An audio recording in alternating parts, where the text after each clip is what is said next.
नमस्कार बच्चों। तो आज का जो हमारा विषय है वो है जनसंचार के माध्यम। संचार और जनसंचार के बारे में हमने पिछली बार पढ़ा था। तो जनसंचार के माध्यम अर्थात वो मीडियम, वो माध्यम जिनका इस्तेमाल जनसंचार को पूरा करने में किया जाएगा। जब भी हम किसी बड़े समूह से संवाद स्थापित करना चाहते हैं, वहां पे जिस यांत्रिक माध्यम का सहारा लिया जाता है उसी को जो है वो जनसंचार का माध्यम माना जाता है।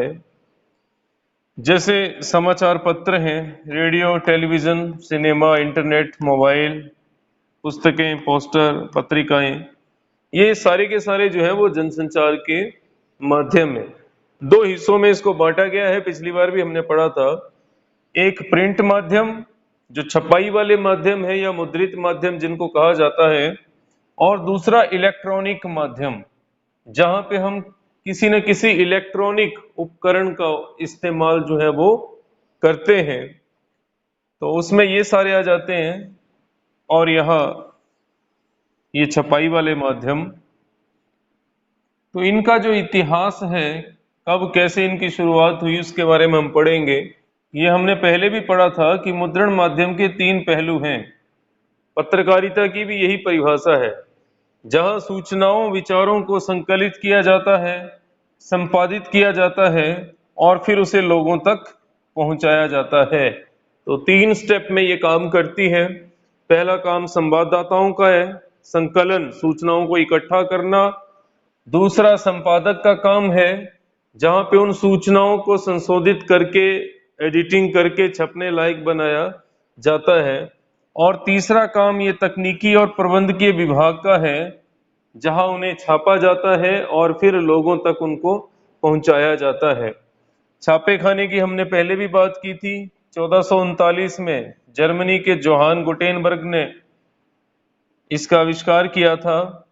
भारत की बात हुई तो पहला छापा खाना जो है वो 1556 में गोवा में लगाया गया, जिसका प्रमुख उद्देश्य धर्म प्रचार था। भारत के पहले समाचार पत्र की बात हमने की थी। वो जो समाचार पत्र है वो बंगाल गजट था, जिसे 1780 में जेम्स अगस्त हिकी ने कलकत्ता से छपवाया था।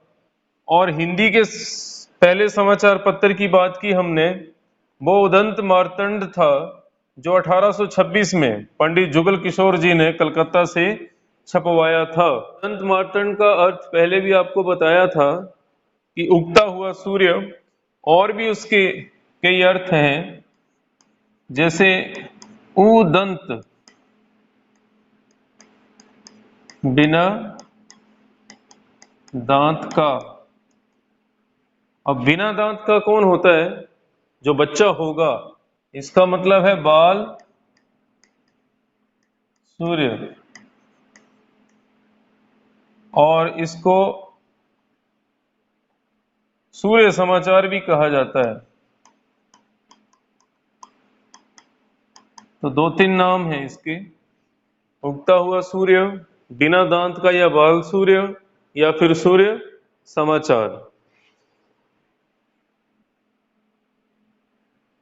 अब मुद्रित माध्यमों की विशेषताएं क्या हैं? इसकी जो सबसे बड़ी विशेषता है कि इसमें स्थायित्व होता है। जो छपे हुए शब्द हैं उनको आप जब चाहें पढ़ सकते हैं। आप रुक के भी पढ़ सकते हैं। टीवी पे या रेडियो पे कोई कार्यक्रम प्रसारित होगा तो वो आपके लिए नहीं रुकेगा, लेकिन इसको आप अपनी इच्छा अनुसार, समय अनुसार जो है वो पढ़ सकते हैं। और पढ़ने के दौरान सोच विचार भी किया जा सकता है। सबसे खास बात कि इसको लंबे समय तक संदर्भ के रूप में सुरक्षित रखा जा सकता है। आपको कोई अच्छी खबर लगी, कोई अच्छा एडिटोरियल था, उसको आपने काट के रख लिया। भविष्य में आप कोई निबंध लिख रहे हैं या कोई कोई भी लेख लिख रहे हैं, तो वहां पे उन सूचनाओं का जो है वो संदर्भ के रूप में, एक रेफरेंस के रूप में इस्तेमाल कर सकते हैं। और जनसंचार के जितने भी आधुनिक माध्यम हैं उनमें ये सबसे पुराना है। ये सबसे पहले प्रचलन में आया है। अगर इसकी बात करें तो इसमें ये ध्यान रखिएगा, यूरोप में योहान कारोलूस नाम का व्यक्ति था जिसने 1605 ईस्वी में रिलेशन नाम का एक समाचार पत्र जो है वो निकाला था, और यही विश्व का पहला मुद्रित समाचार पत्र बना। तो योहान कारोलूस का नाम याद रखिएगा। इन्होंने 1605 में रिलेशन नाम का समाचार पत्र जो है वो छापा था, और यही आगे चल के जो है वो दुनिया का पहला मुद्रित समाचार पत्र बना। मुद्रित माध्यम की सीमाएं क्या है, वो इनकी जो लिमिटेशंस हैं वो क्या क्या हैं? तो ये निरक्षरों के लिए अनुपयोगी है। जो अनपढ़ हैं, जो इलिटरेट हैं, उनके लिए इनका कोई प्रयोग नहीं है, उनकी समझ से बाहर है ये। रेडियो टेलीविजन की भांति इसमें तुरंत घटी घटनाओं को संपादित नहीं कर सकते। अब आज समाचार पत्र छप गया और आज दोपहर को कोई घटना घटी तो उसको हम तुरंत लोगों तक नहीं पहुंचा सकते। कल के लिए आपको इंतजार करना पड़ेगा। यहां त्रुटि सुधार, मान लो कोई गलती से कुछ छप गया, कोई गलत चीज छप गई, कहीं पे कोई गलती हो गई, तो उसको सुधारने की संभावना जो है इसमें तुरंत नहीं होती, यानी कि उसको तुरंत सुधारा नहीं जा सकता। उसके लिए भी हमें अगले दिन का इंतजार करना पड़ेगा, क्योंकि समाचार पत्र की जो डेडलाइन होती है वो 24 घंटे की होती है। उसके बाद ही उसमें कोई संशोधन हो पाएगा। मुद्रित माध्यम में जो ध्यान रखने वाली बातें हैं वो क्या है? कहता है कि मुद्रित माध्यम में स्पेस का पूरा ध्यान रखना चाहिए। शब्दों के बीच जो गैप है वो प्रॉपर होना चाहिए, नहीं तो पढ़ने में परेशानी होगी। भाषा सरल सहज होनी चाहिए। विचारों में तारतम्यता और प्रवाह होना चाहिए। जो बातें हम लिख रहे हैं उसमें जुड़ाव होना चाहिए, एक के बाद एक जो घटना है उनका आपस में कोई ना कोई लिंक जो है वो होना चाहिए, प्रवाह उसमें होना चाहिए। प्रकाशन से पूर्व समस्त अशुद्धियों को दूर कर लेना चाहिए, और जो शैली है, जो वे ऑफ राइटिंग है, वो रोचक होना चाहिए। वो इस तरह का होना चाहिए कि कोई अगर पढ़ना शुरू करे तो पूरा समाचार पढ़े। अगला जो हमारा जनसंचार का माध्यम है वो है रेडियो, और रेडियो को श्रव्य माध्यम कहा जाता है। श्रव्य का संबंध सुनने से है, तो ये रेडियो जो है वो श्रव्य माध्यम है। इसमें सब कुछ ध्वनि, स्वर और शब्दों का खेल है। रेडियो मूलतः एक रेखीय लीनियर माध्यम है। अब एक तो रेडियो जो है श्रव्य माध्यम है, इसमें वो सामने वाला बोलेगा, हम सुनेंगे। दूसरा, जितना जो कुछ भी है इसमें वो ध्वनि, स्वर और शब्दों पर आधारित होता है, और ये एक रेखीय लीनियर माध्यम है। इसका मतलब क्या है कि जो सुनने वाला है और जो सुनाने वाला है उनके बीच कोई प्रत्यक्ष संवाद जो है वो नहीं होता है। सुनाने वाला इसमें स्वतंत्र है, वो अपने हिसाब से सारे का सारा कार्यक्रम प्रसारित कर देता है, सामने वाला उसमें कोई बातचीत नहीं करता। तो वो एक रेखीय है, जैसे वन वे ट्रैफिक होती है उस तरह से। आविष्कार की बात करें तो 1895 में 1895 में जी मार्कोनी, जो इटली के रहने वाले थे, उन्होंने इसका जो है वो आविष्कार किया।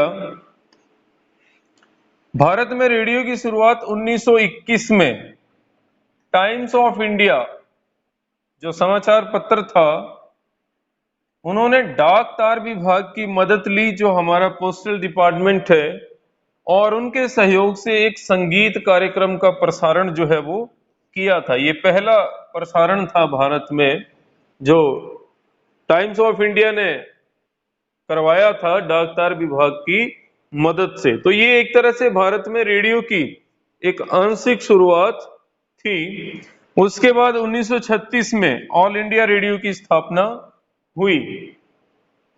1947 तक भारत में जो है वो 9 रेडियो स्टेशन जो है वो स्थापित हो चुके थे। उसके बाद 1993 में एफएम फ्रीक्वेंसी मॉड्यूलेशन की शुरुआत जो है वो भारत में हुई और आज हम देखेंगे कि भारत में लगभग 350 जो रेडियो चैनल प्रसारित होते हैं।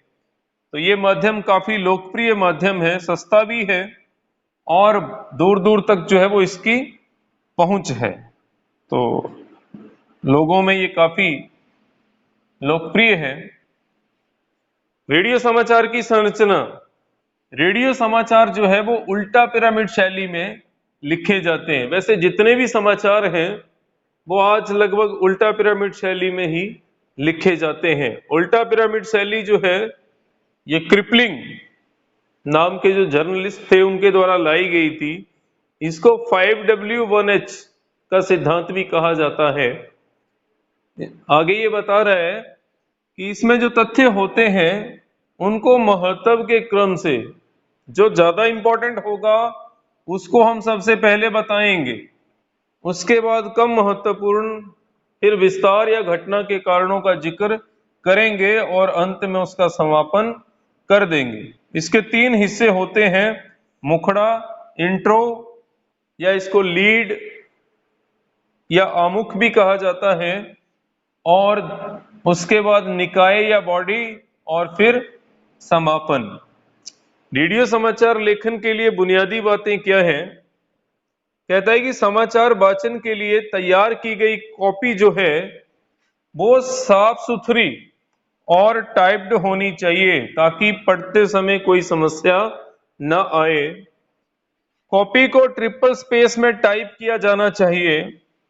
पर्याप्त हाशिया छोड़ा जाना चाहिए।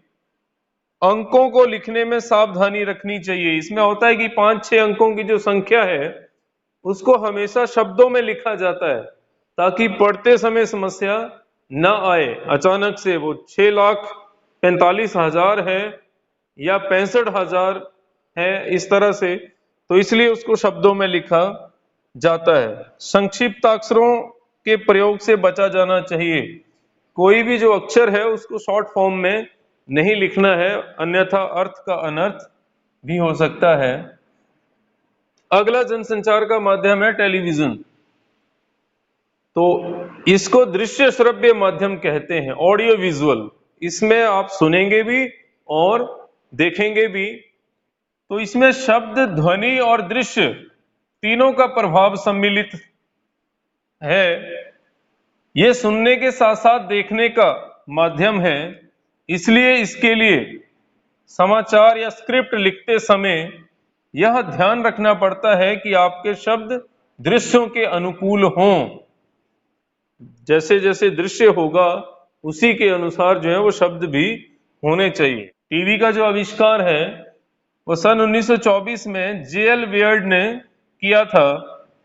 भारत में टेलीविजन का जो प्रारंभ है वो 15 सितंबर 1959, 15 सितंबर 1959 को हुआ था।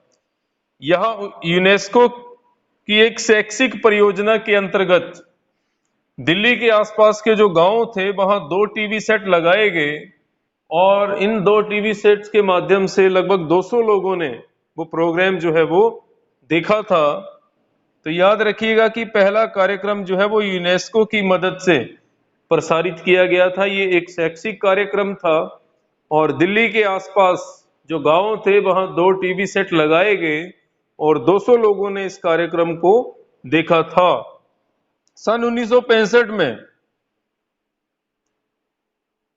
विधिवत टीवी सेवा आरंभ हुई और सन 1976 में दूरदर्शन नामक निकाय की स्थापना हो गई। अगर आपसे पूछा जाए कि दूरदर्शन की स्थापना कब हुई तो वो 1976 में, 1976 में।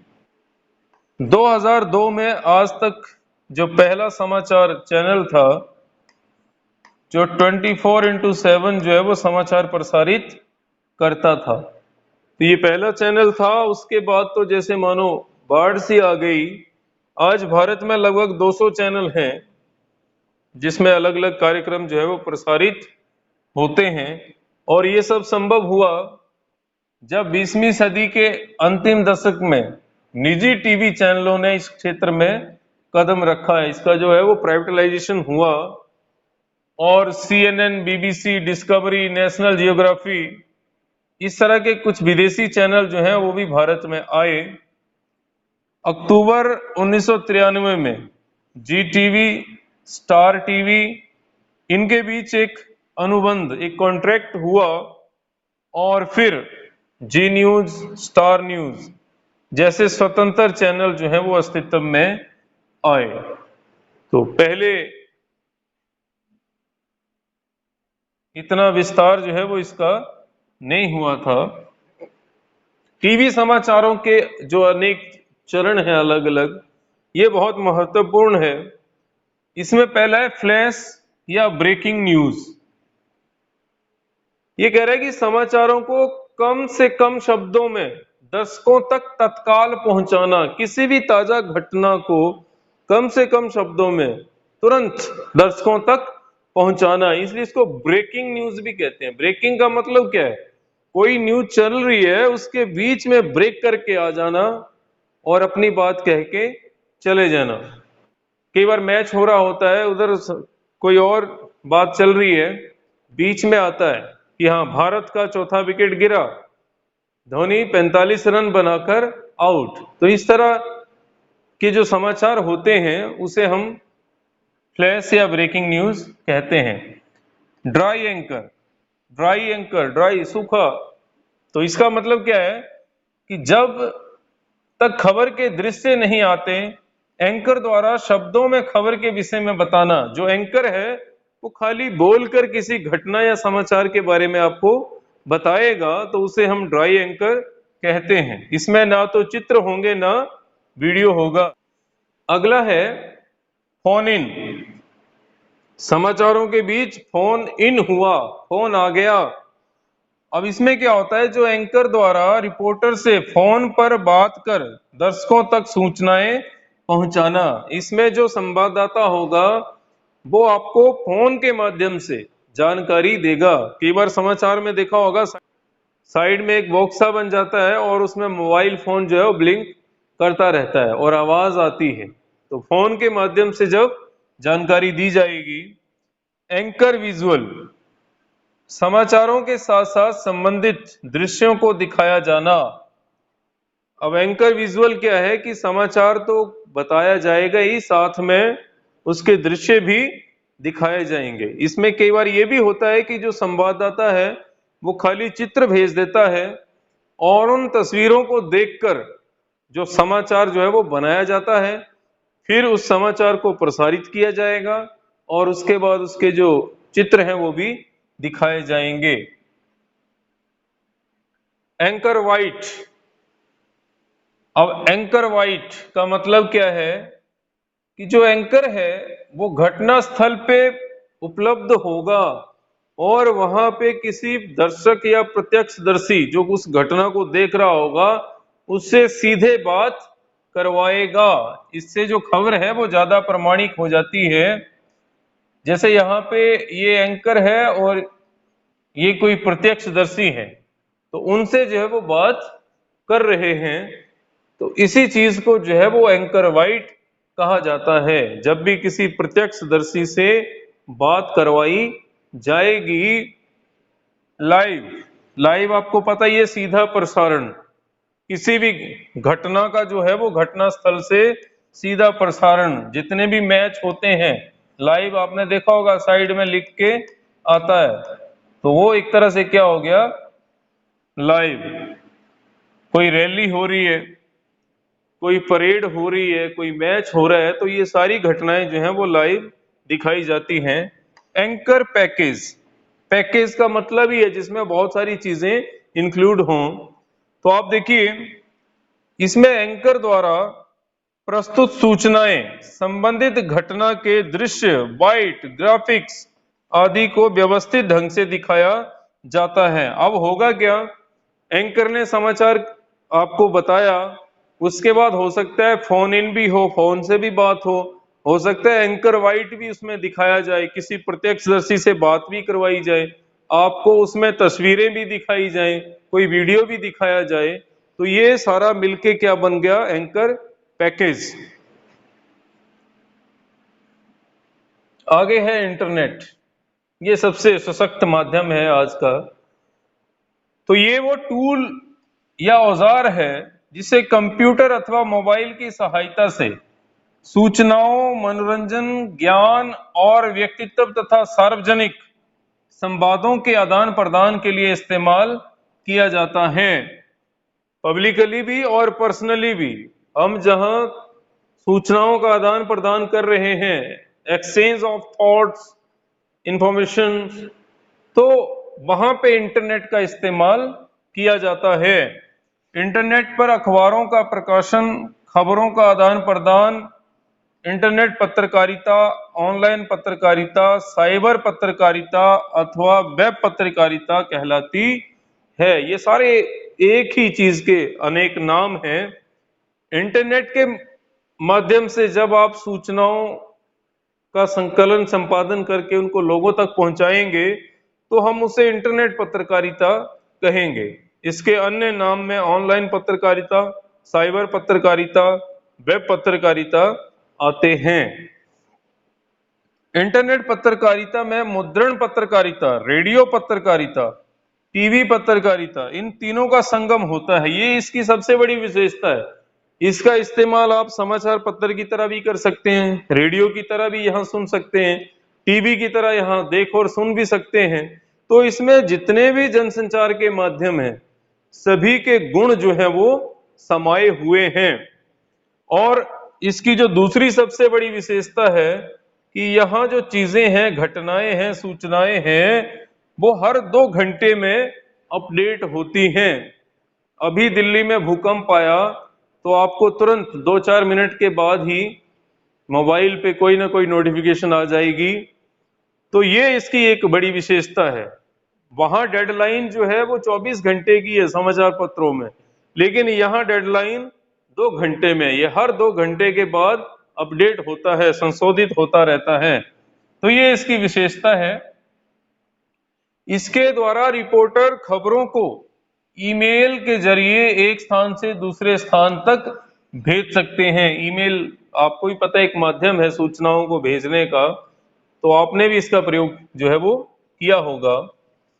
टेलीप्रिंटर पर जहां 1 मिनट में केवल 80 शब्द भेजे जा सकते थे, वहीं आज इंटरनेट के माध्यम से 1 सेकंड में 56 किलोबाइट यानी 70,000 शब्द जो हैं वो भेजे जा सकते हैं। जब पहले जो है वो टेलीप्रिंटर का इस्तेमाल होता था सूचनाओं के आदान प्रदान के लिए, लेकिन इंटरनेट के आने से जो है वो सुविधा बढ़ गई है, क्योंकि पहले टेलीप्रिंटर के माध्यम से आप 1 मिनट में 80 शब्द भेज सकते थे, लेकिन आज आप इंटरनेट के माध्यम से 1 सेकंड में 56 किलोबाइट यानी कि लगभग 70,000 शब्द जो है वो भेज सकते हैं।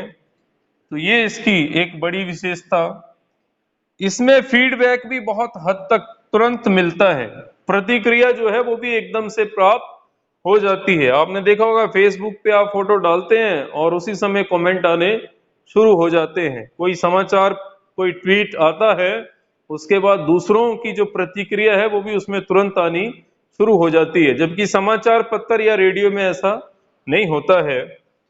अब इसकी जो लिमिटेशंस हैं वो क्या है, इसमें अश्लीलता भरी पड़ी है, दुष्प्रचार और गंदगी फैलाने का भी एक माध्यम है, और कई बार इसका जो है वो गलत प्रयोग भी किया जाता है। आपने देखा होगा किसी कोई वीडियो बना लेते हैं और उनको जो है वो यूट्यूब या पब्लिकली जो है प्रसारित कर देते हैं। तो अश्लीलता फैलाने के लिए भी जो है इसका इस्तेमाल किया जाता है। इंटरनेट पत्रकारिता का इतिहास, अगर इसकी हिस्ट्री की बात करें तो इंटरनेट का जो आविष्कार है वो 1969 में 1969 में DoD department of defence America में हुआ था 1969 में।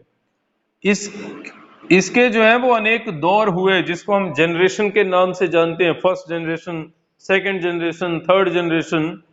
तो जो इसका पहला दौर था वो था 1982 से 1992, 1982 टू 1992, ये इसका पहला दौर था। और यहाँ ये एक तरह से एक्सपेरिमेंटल दौर था, यहाँ पे तरह तरह के प्रयोग जो है इस क्षेत्र में हो रहे थे। दूसरा दौर जो था वो 1993 से 2001, 1993 टू 2001। दूसरे दौर में जो है वो इंटरनेट पत्रकारिता की शुरुआत हुई, डॉट कॉम का एक तूफान इसमें आया, और फिर जितने भी ये समाचार पत्र थे, न्यूयॉर्क टाइम्स था, वाशिंगटन पोस्ट था, CNN था, BBC था, इन्होंने इंटरनेट पत्रकारिता को प्रारंभ किया। तीसरा दौर जो है वो आपका 2002 में शुरू हुआ और ये अभी तक चल रहा है। ये सबसे टिकाऊ दौर है, तो ये अभी तक चल रहा है। अगर हम भारत की बात करें तो भारत अभी दूसरे दौर में है, क्योंकि भारत में जो पहला दौर था वो 1993 के आसपास आया था। ये भारत में इंटरनेट पत्रकारिता की अगर हम बात करें तो यहाँ पे जो दूसरा दौर चल रहा है, और जो पहला दौर था वो 1993 से 2002 के बीच में आया, 1993 टू 2002। हमारे यहाँ ये एक तरह से एक्सपेरिमेंटल स्टेज थी, प्रयोग का दौर था। और दूसरा जो दौर है वो 2003 से अभी तक चल रहा है।